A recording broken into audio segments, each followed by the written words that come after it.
గురుగారు ఇంకొక డౌటు. ఇప్పుడు నక్షత్ర పాదాన్ని బట్టి శివాలయాలకెళ్ళమని జెప్పారు మీరు.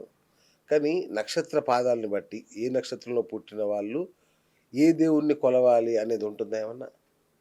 హ్మ్. నక్షత్రాలు వారి జన్మ జాతకాన్ని బట్టి ఉంటుందన్నమాట. ఓకే. ఏ దేవుడిని కొలవాలని కాదు. ఆ! వారు ఏ రకమైన భక్తిభావం కలిగి ఉంటారు. అచ్చా! జన్మ జాతకం ప్రకారం మన పంచమ స్థానం, నవమ స్థానం ఓకే. మన ధర్మాన్ని, మన ధర్మ నిరతిని తెలియజేస్తదన్నమాట. ఆహా! ఆత్మ త్రికోణం. ఓకే. 1, 5, 9. పంచమ స్థానం, సప్తమ తొమ్మిదో స్థానం. తొమ్మిదో స్థానం. అచ్చా! నమస్తే. ఆ! పంచమేమో విద్య, హ్మ్. జ్ఞానం, భక్తి ఓకే. అన్నమాట. ఓకే.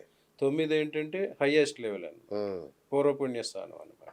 సో, పంచమాధిపతి ఎవరు, పంచమంలో ఏ గ్రహం ఉన్నది అనే దాన్ని బట్టి వాళ్ళ భక్తిభావం వస్తది. ఓకే. అట్లాగే 9లో ఎవరున్నారు, 9లో ఏ గ్రహం ఉన్నదనేది వాళ్ళ కులదైవం, వాళ్ళ జనరేషన్ ఎవరైతే ఉన్నారో వాళ్ళ దైవం ఎవరో అది తెలియజేస్తది. ఓకే.